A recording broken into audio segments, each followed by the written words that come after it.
L'autre fois, j'étais en manifestation et là, il y a une jeune fille qui m'aborde et qui me dit « François, est-ce que tu me reconnais ?» Je fixe son visage qui me dit bien quelque chose, effectivement. Mais je ne parviens pas à le remettre, ça me semble assez lointain. Elle me dit alors « Je suis Lila, la fille d'Ouria ». Alors les choses s'éclairent. Cette jeune fille avait 8 ans quand je l'ai connue, avec sa mère Ouria. C'était durant l'hiver 2013, il faisait partie de 70 personnes que nous avions mises à l'abri avec des associations et collectifs de Toulouse. C'était rue d'Elpech précisément, pour celles et ceux qui connaissent la ville rose, proche du quartier Saint-Georges. Lila et sa mère étaient à la rue, le père avait disparu. Elles avaient fait toutes les démarches pourtant, favorables au droit au logement opposable, appelé le 115, mais sans aucune solution. Des travailleurs sociaux, des associations avaient alors décidé de réquisitionner des locaux vides, et j'en étais. Ces locaux, c'étaient des bureaux vacants. Je peux raconter maintenant comment nous y étions entrés, puisqu'il y a prescription. Tout simplement, des voisins humanistes du quartier nous avaient prévenu que 2 étages de bureaux étaient vides depuis bientôt 2 ans. Nous sommes entrés dans l'immeuble, avons pris l'ascenseur, atterri au 3e et 4e étage, comme indiqué, et là, surprise, aucune porte, tout était vide, tout était ouvert.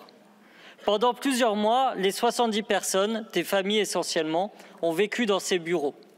Ce n'était pas le plus pratique, mais c'était au moins un toit au-dessus de la tête, et au moins ici, il ne faisait pas froid. Ensemble, nous avons organisé la vie collective, aidé les démarches administratives des uns et des autres. Parfois même, il m'arrivait d'y dormir dans la chambre dédiée aux bénévoles. À l'époque, les institutions discutaient encore avec les associations et des négociations se sont ouvertes. Elles ont abouti au relogement des 70 personnes. Le comble de cette histoire, c'est que pendant tout ce temps, Ouria, elle travaillait comme femme de ménage dans des bureaux qui précisément étaient vides, puisqu'il y en a 220 000 m² qui sont vides à Toulouse. Puis, Ouria et Lila ont obtenu un logement public. Aujourd'hui, Lila a 19 ans, elle a fait un bac pro vente, elle travaille dans des magasins de vêtements et elle vient à des manifestations pour réclamer ses droits car elle a appris qu'en France, les droits, y compris les plus essentiels comme celui du logement, s'obtiennent en luttant collectivement. Pourtant, les droits d'Ouria, de Lila et des autres obtenus en 2013, c'est la puissance publique qui aurait dû leur assurer. C'est la puissance publique qui aurait dû les mettre à l'abri et réquisitionner et préempter les bureaux vides dans notre pays. Car ces bureaux sont vides partout, 9 millions de mètres carrés. Ils sont le symbole de la captation de l'immobilier par des logiques capitalistes. De grands fonds d'investissement les achètent, se les revendent, spéculent sur l'augmentation des prix du foncier. Ces bureaux vides qui cachent à l'ombre de leur lumière, dans la nuit, les 330 000 personnes qui sont à la rue dans notre pays. Qu'avons-nous fait toutes ces années pour y remédier? Pas grand-chose, ou si peu. Au contraire, les grands projets de bureaux continuent, y compris dans des zones où de nombreux d'entre eux sont vacants. Je prenais l'exemple de Toulouse. 240 000 m² de bureaux vacants. Pourtant, le maire de la ville décide, lui, de construire une tour des années 80 avec des bureaux, justement. Et voici ce qu'en dit le promoteur pour vous donner la logique de ces personnes. Je cite « On fera partie de l'immobilier le plus cher de Toulouse. On sera dans la fourchette de 12 000 € le mètre carré. Ce sera une opération où l'immobilier sera cher.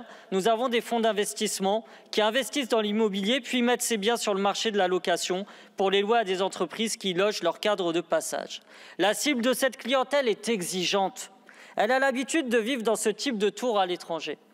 Autrement dit, on comprend que ces bureaux ne sont pas à destination des PME locales, mais de fonds d'investissement qui vont continuer à accaparer le foncier.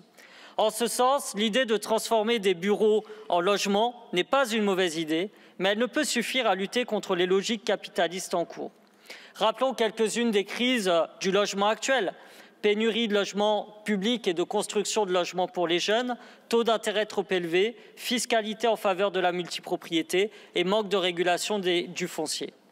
Aussi, nous ne nous faisons pas d'illusions et nous allons voter ce texte tout en demandant toutefois à ce que l'on assure le fait que les logements qui vont être produits respectent les normes environnementales. Et à ce sujet, j'aimerais alerter sur le fait que l'on vient d'apprendre que MaPrimeRénov' va être suspendue en juillet. C'est-à-dire que 12 millions de personnes qui vivent dans des passoires thermiques vont encore subir les vagues de chaleur cet été. Et j'ai envie de dire à ce gouvernement, faites mieux, il est vraiment temps. Merci à vous.